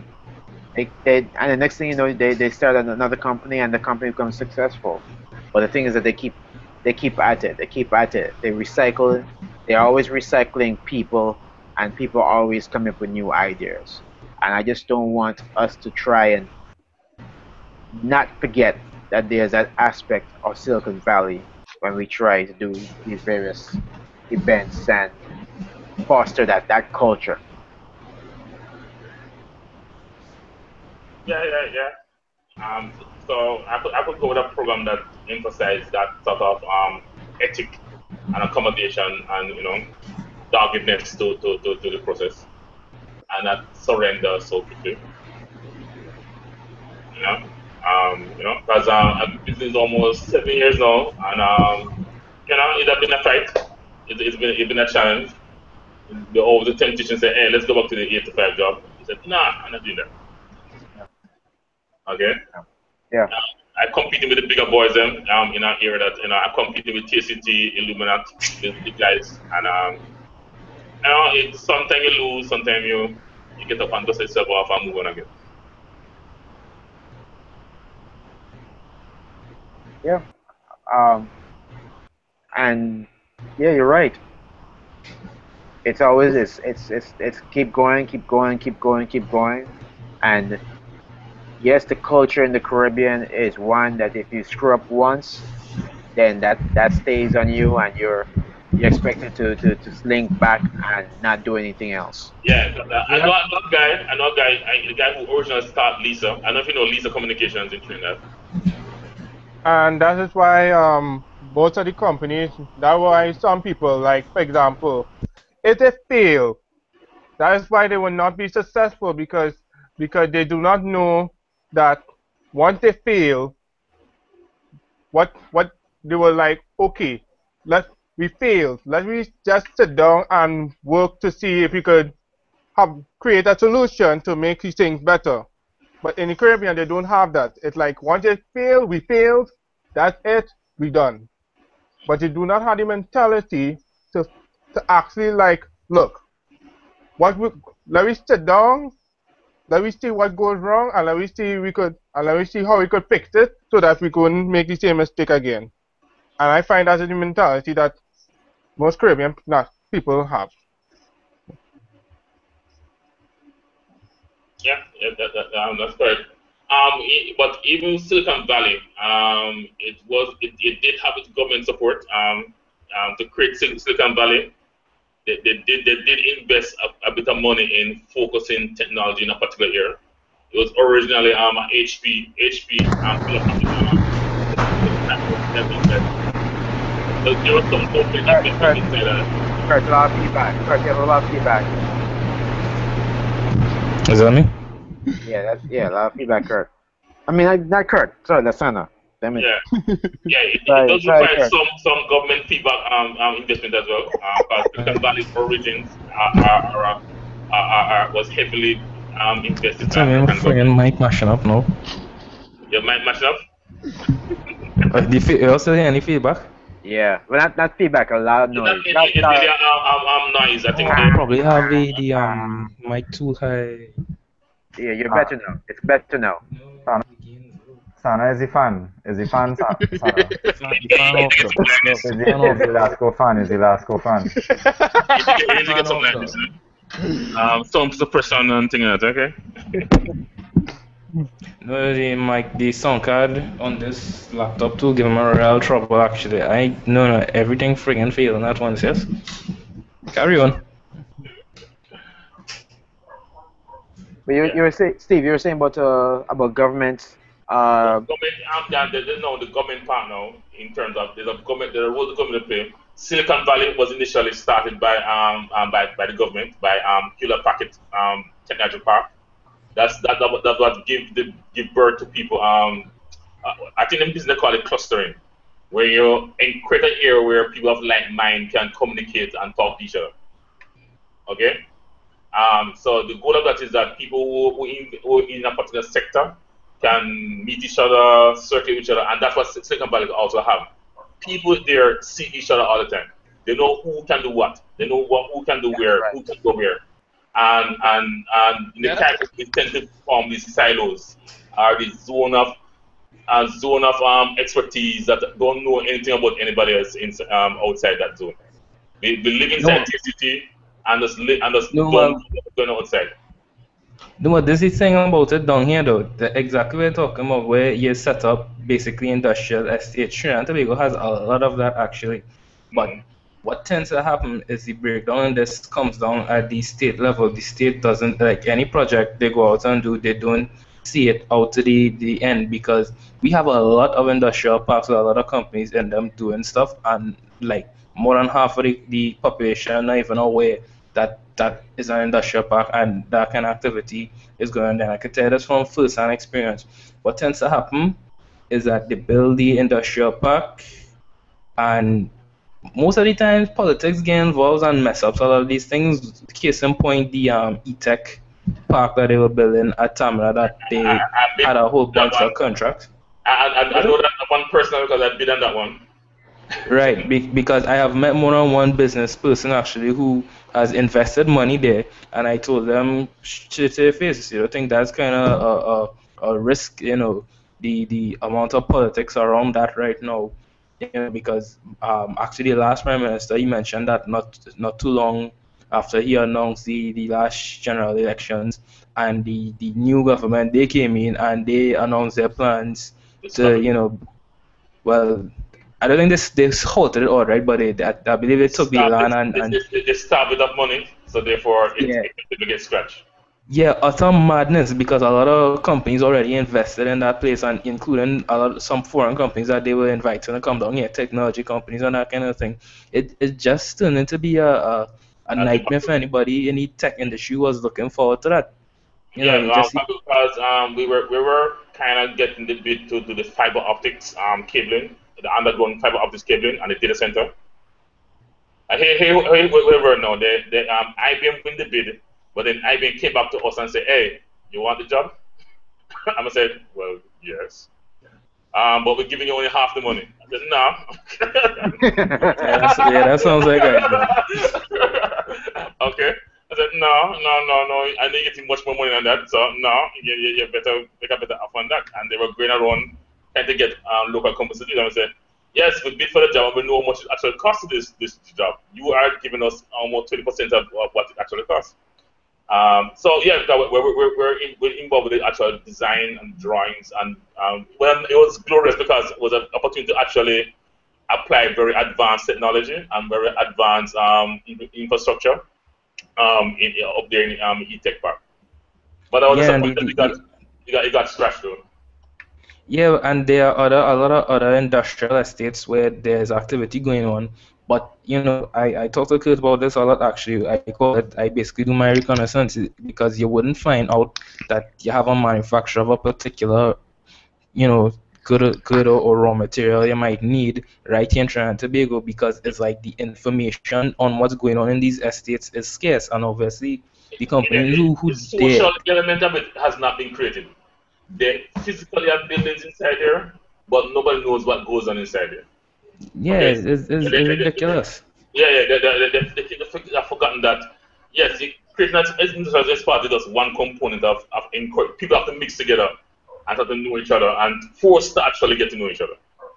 Not just that, my issue is if you're going to build an industrial estate, you know, you're spending money at the state level, make sure the information available. So when people go to oh gosh, what's the name of the when people go to the E-Tech website and the and that kind of thing, have that information there, let people know what the different companies doing and that kind of thing. When I call E-Tech and I ask and I trying to get information on what going on there, you know, staff on the other end of the phone should be knowledgeable as to what the hell going on there rather than transferring me to the export TT company and this kind of thing. That's ridiculous. That's madness. And that's Yeah, why I have to go through on a regular basis. yeah, that didn't have proper leadership. It was chaos down there. Yeah, it's a mess up. I thought it was a very good idea, but just poorly executed. Mhm. Yeah, Trinidad have its own issues right now. Yes, they have. Trinidad, money has been both a curse and a blessing to Trinidad. What, Um, what has been a witness and a curse? money has been both a blessing and a curse. Mm. These days have been more of a curse. That they're giving people the luxury to spend money on all kind of garbage. Okay, without actually planning things out. Like the reason why Trinidad don't have IXP right now is because of money. What? The reason why Trinidad don't have a IXP right now is because of money. Too much money. Wait, Okay. it too much money? Yeah, too much money. Yes, yes. Too much money is preventing Trinidad from having IXP. When you said money, I was like, you just Well, say because I'm it's thinking. like a college. I thought you were gonna say, yeah, they did not have enough money. No, So no, I no, was, no. I was Trinidad gonna be like, is I was the gonna be other like, way around. I They was gonna be have like, too much money, Trinidad problem, son. Trinidad problem. so we do over IXP right now. Yeah. Too much We money. did that presentation with Stephen and Neville did that presentation to the regulators group in Trinidad again. Um, TT. The regulator. I don't remember the regulators group. Regulator group in Trinidad again. Oh, TT. NTRC. Inter, NTRC. no. NTRC is Dominica, but they have a different group name in Trinidad. Oh, the one in Trinidad. They want to change that TT tap the name. TT Telecommunication Association, something like that. Oh, TAT, yeah. TATT. Yeah, I know the Oh acronym. yeah. Yeah, association. But we did a presentation with them and said, hey, we can do this really easy. We just get a small room. We can get the router, switches, and you have an IX right there. Man said, no, Yeah. we're not interested. We want to build a data center with 99999. Okay, full Yeah, stop. yeah, I We remember said, that. what? We don't need that. No, we need a data center like that. And because they require that now require 20, $40 million, then it become a problem because now you have to get approval from Parliament. Then you have to jack for who want to get a cut out of it. And Yeah, it will come right after the broadcast and law is passed and that kind of thing. That has a process that no, goes I know the into process. decades The and process has decades. been going on for 5 years. Yeah, that's typical of telecommunications authority. It's nothing is quick there. They're very bureaucratic. Yeah, but we tell them that they don't need that requirement, and they don't say they're not interested. That's And then sad. it's the next one now. We say, okay, all right, you say you want a neutral room. We went to UE and said UE can become the temporary ISP. But put on an ISP now, and you can bill your 999 later, okay? There was a fight between them and UE, and then that deteriorates again. It's not for lack of trying, boss. When the UE, we actually locate the site. We actually create the place that they could put the ISP. Again, UE is fortunate that they have a nexus that actually allow all the providers pass through UE. And because they're at this, the basically at this T junction Trinidad, they get fiber from south and put a Spain fiber come pass right through UE. So UE is actually an ideal spot to actually have an IXP. But again, backfighting and all kind of things, it fell through. When we had a meeting in Trinidad, we actually agreed to get all the participants to say, hey, we have an ISP here. It fell in a month afterwards. And that is a bunch of engineers that over-design stuff. They overemphasize extreme engineering. And the only reason they can do that is because they have too much money. That's the plain thing. They have too much money, so they think they need to actually do all kind of garbage. If they were like Dominica, I ISP bill already. Dominica just said, no, what? Keep building this. Yeah. You know, and so Trinidad has been blessed and cursed by having a lot of money. Things take longer than they should need to take because they want to do all kind of garbage. Wow. I'm sorry to hear that, man. Yeah, it's not the lack of trying, okay? It's because a lot of people have tried with them and they have just slowed it down. The thing about it is just that that's I think that's what between this podcast, Carib Nog, and the various other organizations that are on Facebook like Caribbean developers. I think that's what we're trying to do here. We're trying to get everybody to know what the issues are, know what the obstacles are out there, so we can try and knock them down. I mean, one guy is not going to do everything. One organization is not going to be doing it, not going to do everything. But if we all know what's out there, then Well, it's actually, even, I'm sorry. Go ahead. no, that my bad. I was just talking for myself. Okay. But yeah, that's the way I look at it. Because I kept asking, where's Trinidad IXP? I keep asking, where, I know Trinidad is a big country, but I have met, I've met like I can honestly say that there's like three people. In fact, I even go say there's even four folks that I know from Trinidad or in the tech area who there's like no overlap. Even though you're in the technology areas, there's literally no overlap. I mean, no. Even though you're in the technology area, there's no like community. There's no, Yeah, there's no no, community there. yeah, there's no community. And like I said, I understand Trinidad is a big place, but Bigger countries have better communities, okay? because here in the Virgin Islands, we we're struggling over here, man. We're struggling. Uh, just trying to get folks to sit down and talk technology. It takes a lot. It takes a lot.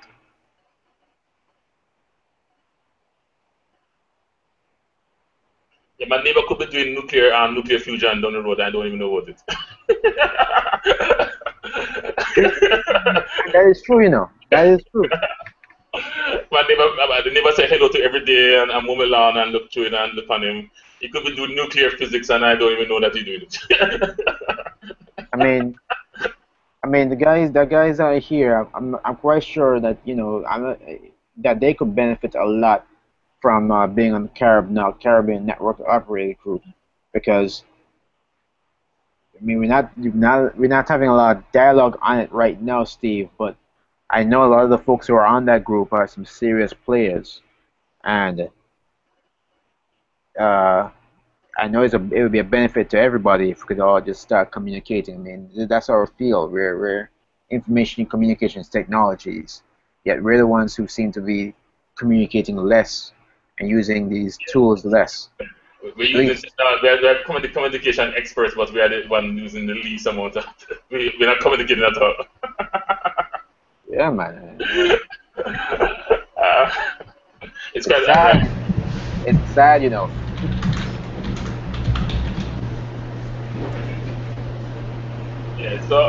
So we need to take it up a notch in terms of that. And we're trying to grow the consciousness.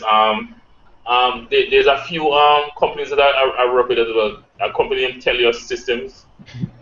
They write software, but they do a code jam. I think it's pretty good. Yeah, that's another one. Exactly, you're right. That's another one that I did.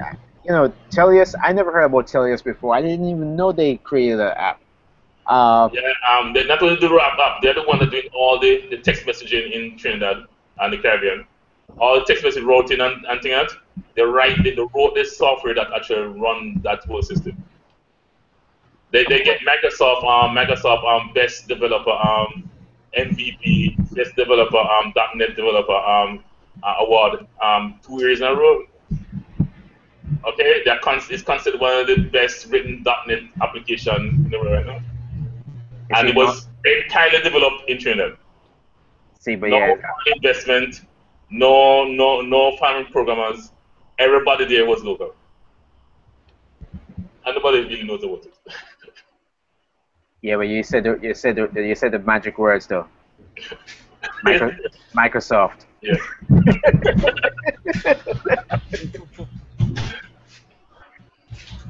Yeah. You said the magic words, dude. Microsoft?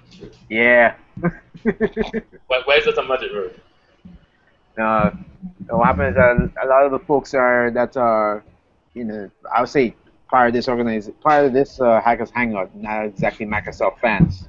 I'll say it straight up for example, we are anti-Microsoft, open source. Well, why? Because when I did the cloud demonstration, Stanford, I saw a lot of people. Well, it was based on Azure.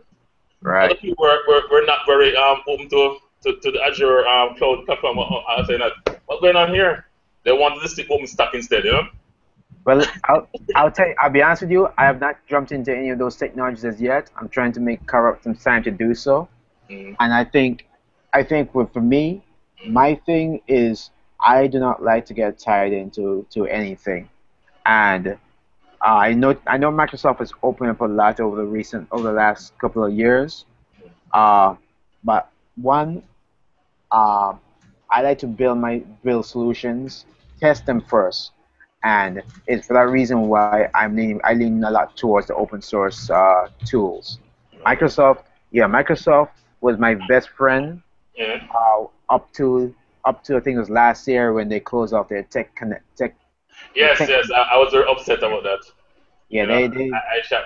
But that one hurt me. I was always an open source guy. I always use open source. I've been using Linux since 1998 and more or less. Hmm. So I've always kept my hand in all the pies. Always. Yes. I always keep an eye on Microsoft because I don't want to be locked into any. I'm the most anti-locked in person out there. I don't like to be trapped. I don't like to be controlled. So but I'm not. I wouldn't say I'm particularly anti-Microsoft. If they deliver something good, I accept it. If it's something better out there, I embrace it. Okay, so I'm a man that use the best tool to meet the best environment, but I'm not particularly anti-Microsoft. Okay. The thing about Microsoft, my problem with Microsoft products is uh, unless you sit down, you go and get certified, or you spend a lot of time researching it. You may And go and money. time is money. You can go and get one piece of software, and then you want to say, okay, you as you're ready to deploy it, you realize, oh crap, I need this other piece of software, and then they come along and say, oh yeah, that other piece, is going to cost X amount of money, Okay. and for me in the Virgin Islands, I have to know exactly where everything is. I need to know what uh, all the bits and pieces are needed, Mm-hmm. and I have to then go and find where I can buy them. Because even though a lot of the Microsoft products are made and packaged in Puerto Rico right next door, Mm-hmm. I can't get them shipped to the Virgin Islands. Some of Why the you get them shipped? Can you download them and thing? No, I can download the files, but I'm talking about the license keys, Okay. product keys. Because they will say, you know what, this is United States Virgin Islands, but because you're the outside the custom zone, you're a funny little country, and then you have to go and deal with Latin America, Puerto Rico. Okay, okay, okay, okay. So Okay, I understand what you're saying. it to me, it's a real. I have to be very careful when I'm deploying a lot of Microsoft-oriented projects because I don't know where I'm getting the software from. You know, I may have a license that comes with a computer that's from the mainland, comes with the hardware, but then I also have to go and get a SQL Server product key, and unless I literally, and I've done this before, I have gone up to the mainland. Uh, no, I've asked folks on the mainland to buy the software, $6,000, $7,000 piece of software, and have it and list their name, list their address, their condo as where the software is going to be attached to. Uh, So for me to do all that, jump through all those hoops. mhm. Yeah, I must admit, I guess because we're bigger, we don't really have that sort of problem especially with licensing in particular. And that's the thing I respect about the major, you guys are architects, uh, bigger shops. You guys got the benefit. You guys can go to Microsoft and work with They, those they, stuff. they actually approach us when they want some things, when they want to do things. They say, we have this problem, could you manage for us? They actually approach us sometimes Yeah, um, well, to that effect. yeah, well, Yeah, but I understand what we used to be like that before. They lumped Trinidad into Latin America. But everything was Spanish. But it wasn't only Microsoft. It was almost every commercial software lumped Trinidad in Latin America, and everything was always in Spanish. Everything software in Spanish, license in Spanish. You buy for some Latin American guy who can't speak English. That sort of exactly. thing. It And used to be, especially in the 90s, early 90s, late 90s. It was horrible dealing with commercial software because every company, not only Microsoft. Microsoft actually is not the only company. Almost every oh yeah, IT company lumped Trinidad in Latin America. oh yeah, I agree. I understand exactly where you're coming from. Uh, and that's one of the reasons why I lean towards the open source movement. Actually, personally, I think open source is where it's at. It's where I would like to be. I know I realize I live in a compromised situation, a compromise in that I do travel the world. But if I was given the ideal world to choose, everything would be open source. The thing is just that, um, you know what? In the Caribbean, we just need to start small, Yeah. and Microsoft has its place. That's where most people learn to use do their computing, and They initially allow us to pirate the software. That's why we got it. uh, I heard that there was an unofficial rule in Microsoft. We don't let people pirate our software, but if you must pirate us. yeah, yeah. No, I did read that. You know what? I did read that. I think it was I don't think it was Bill Gates who said it, but somebody high up there said it. It's pretty high up said unofficially. Yeah, If you must steal software, steal ours. yeah, yeah. And so for a lot of developing countries in the Caribbean, they would allow the governments to get an enterprise license, but they knew that the government actually have installed twice the amount of that license for, and they didn't actually order the government, so that everybody get used to Microsoft. Okay, especially in the early days, everybody get used to Microsoft. It's now they start to tighten the screws, they're taking the TechNet, they start to do tiny things, They've been caught in the matrix, and now the screws have been tightened. Like for example, license for education is extremely cheap. Once I say I sell software to school, they're about 70% of the price goes away. Run that by me again. Education license.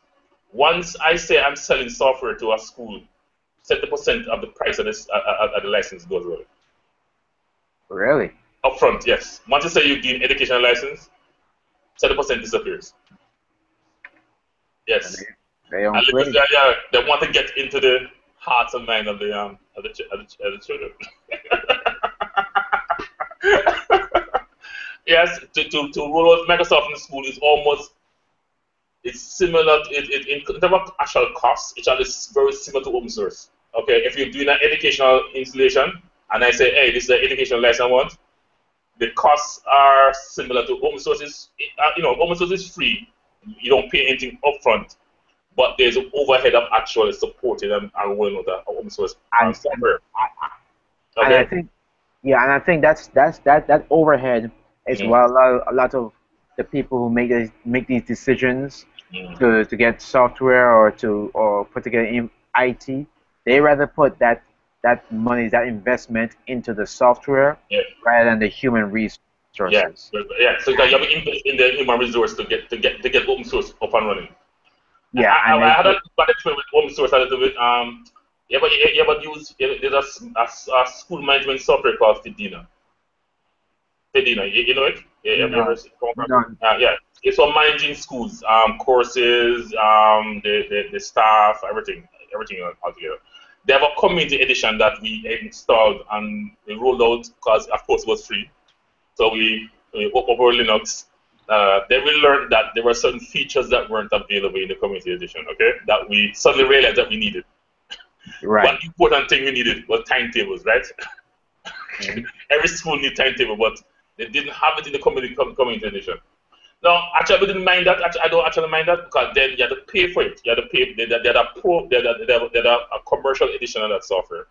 So we went back to the developers and said, hey, okay, we don't mind paying for it. You have it installed. But what we found hard was that they said, no, you have to uninstall the community edition.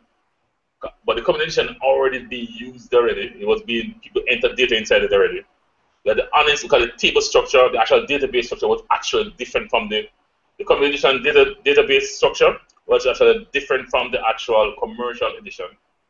So we couldn't just simply migrate it into the Pro edition like a license key or something. No, you had to uninstall in fact, we couldn't even uninstall it. You had to create a next VM, install the commercial edition of that product, and so What this? Why is the commercial edition different from the commercial? I can answer you deactivating certain modules, and I don't know problem with that. But please, the community edition actually can't use. You can't if you want to migrate, you have to actually report everything and re-enter data again. I said, nah, that's horrible. Yeah, that doesn't make any sense. Yeah, that didn't make sense, and we got caught. It was because it was advertised as the best school management system in the world, and so we embraced it until we run into this problem, and then so you have a set of people who say that they're open source, but then when you start to drill down to it, they convert into this commercial beast, okay? And they don't make it easy to move from one edition to the next, okay? And there's no support for the community edition. And so that was a bit of double work that we couldn't really tolerate.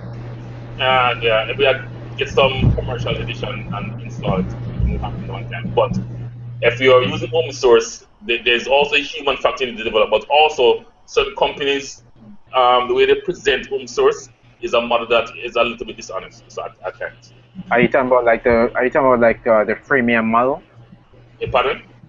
The premium, where they might give you like Dropbox, they will give you 2 gigs of free of storage for free, and anything above that you pay. Yeah, well, that's one model. But I'm talking about software that they have available as community editions, and then the actual commercial edition. The actual commercial edition is actually fundamentally different from the community edition. So if you look at how Oracle deals with when it comes to open source, when they got these Sun assets, look at the state of MySQL and the complaints around MySQL. MySQL has been. Because Oracle make no bones about it. It come there to destroy MySQL. Yeah, and even like Java and that kind of thing to some extent, very questionable with the way they use open source. Larry Ellison himself said in an interview that, well, he was talking about in comparison of Oracle to companies like Red Hat, where he said Red Hat owns nothing. And the way Oracle operates is that if we embrace open source, because if we see any open source project that might give us competition or anything like that, we just take it and just basically take it and eventually take control of it. And they've done that with a lot of open source projects. Like when they got OpenOffice began to suck more and more until they just say, well, here what we can't deal with this anymore, and they gave it to the Apache Foundation. I mean, LibreOffice came about as a frustration with some of the development with OpenOffice. There are a lot of companies that basically they kind of sabotage open source by just embracing it. Yeah, and that's when they bought Sun, they did inherit Java. Well, Java technically is not open source. It is free. Well, it's really freeware, really, but it's not technically open source. Well, they're trying to make us know now that definitely we copyright this API and that kind of thing. Yeah. So at the end of the day, we have OpenJDK. Yeah, we have open API, but the code itself, open source means that you can take the code and do anything you want with it. You can't do it with Java. Okay? You can do that you could do that with the OpenJDK, but the actual language, copy the actual written spec and that kind of thing, that's starting to come into question now because of how aggressively they're trying to defend it. Yeah, because Java, I would technically not classify Java as open source. I would classify it as freeware. Call it Oracle source. As what? As freeware. It's a freely available download, but you cannot technically take the code and do what you want with it. You couldn't fork Java. No, well, there are 2 versions of Java. Well, 1 version now, but there used to be 2 versions. There was the Java executable you'll get on Windows, and in the Linux world, we use OpenJDK, which is has become more or less the same code base. The same code base. But they wrote that from scratch, didn't they? No, that Sun was actually involved with that. I can't remember what was the issue, why OpenJDK came about. I think it was something. I remember when there was that problem with Microsoft. I think it was the licensing on the compiler. Yeah, because I remember there's the court case between Sun and Microsoft, where Microsoft came up with their own version of Java, and Sun sued Microsoft for copyright infringement Yeah. because the Java engine actually did exactly what it was actually just a copy of Java, and they got Microsoft to actually rip it out of the operating system. I remember I suffered because of it because I was maintaining some Citrix farms that depended on the Microsoft version of Java, and all of them stopped working when Microsoft had to remove them. Okay. Yeah, so it's technically not open source. The Sun version of Java, it's freeware, but you can't actually copy the code. Yeah, it's here on Wikipedia on the OpenJDK page. They're saying that blah blah blah basically Send it, open. copy the link, then. It's the result of an effort Sun Microsoft began in 2006. The implementation is licensed under the GPL with a linking exception. That was the reason.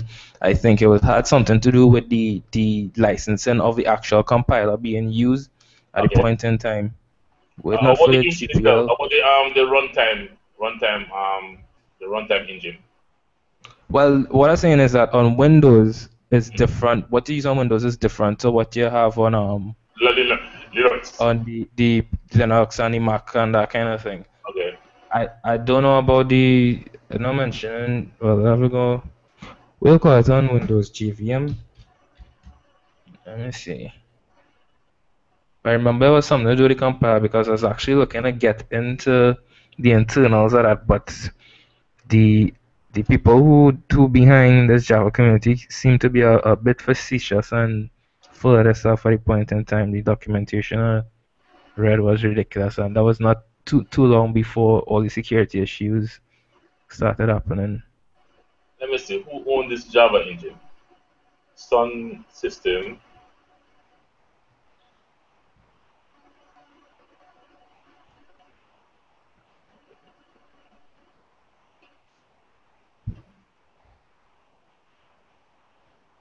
We'll never really provide the source code for that Windows binary, but that's a good question. Yeah, I don't think they do. I think that I remember that there was a big court case over it. The code base Microsoft copied it and they said no, that can't work.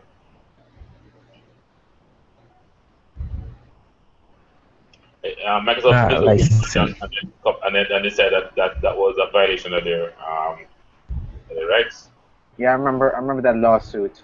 That was the, and in fact I think it was a major campaign by Sun Yeah. where they kept referring to this is the real, what was it? Either real Java or the pure Java, something along that effect. Yeah. Yeah, I Yeah, remember. I think outside the Open JDK, they're looking at me like all those other JVMs might really be proprietary Okay. because, well, yeah, IBM has a JVM implementation, obviously. One of Okay. So the let's say in hotspot. 2006 Microsoft Sun System make most of the implementation of Java open source. But before that it was proprietary.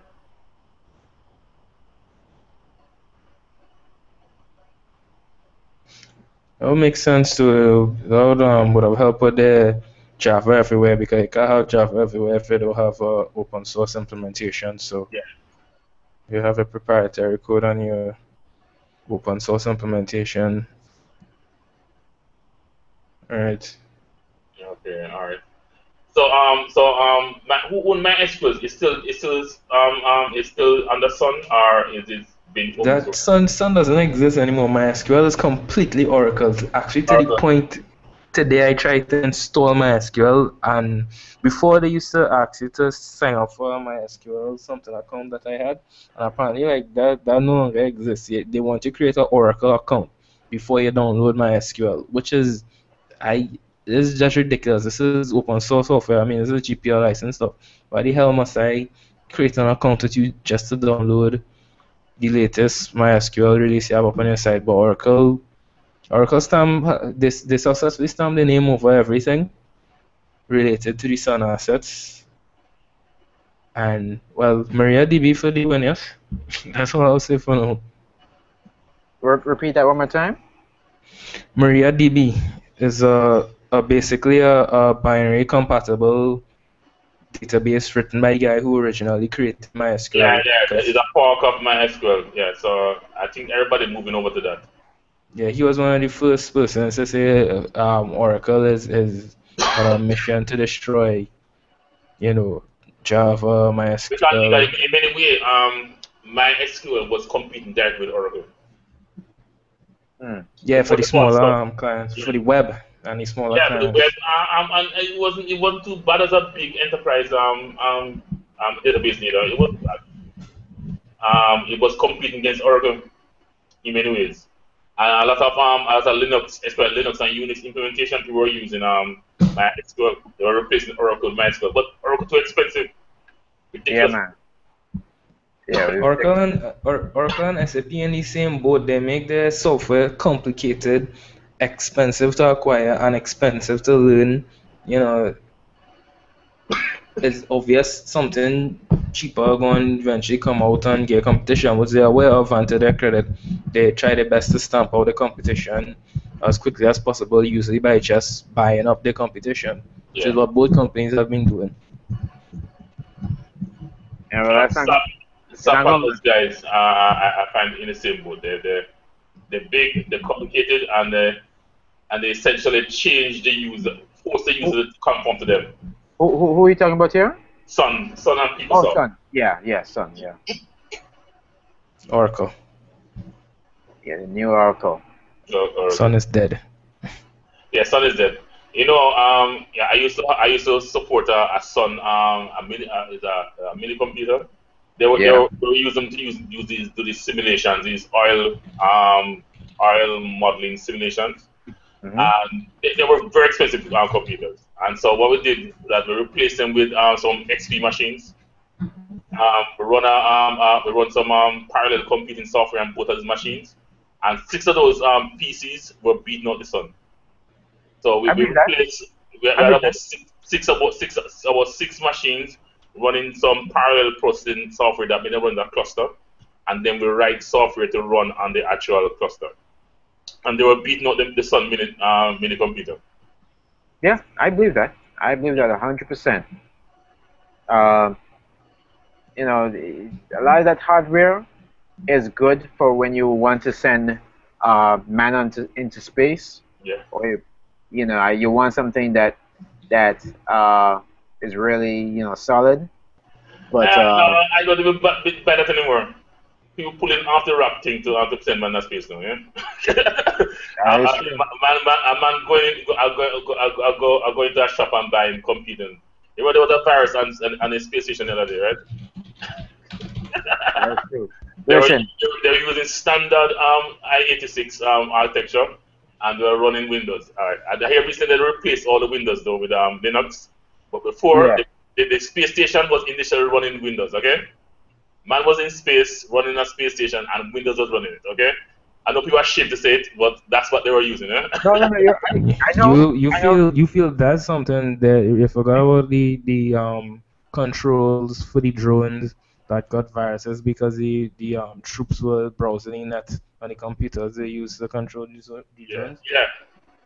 So I didn't hear about that one. That one's scary. Yeah, yeah, I did not hear about that one. But anyway, listen, guys. absolutely. We're about it's literally we've been on this bad boy for about 2 hours. Uh, I'm gonna call it tonight. I gotta get ready for tomorrow and this week. But I want to thank everybody for coming out to Hackers Hangout 24. Uh, I don't have any homework for you guys, but try and catch up come up with some stuff we can discuss next week. And yeah, thanks for coming out. okay, hey, good seeing you. Ciao. All right, y'all take care, man. Hey, good. Enjoy. Yeah, take it easy. Peace.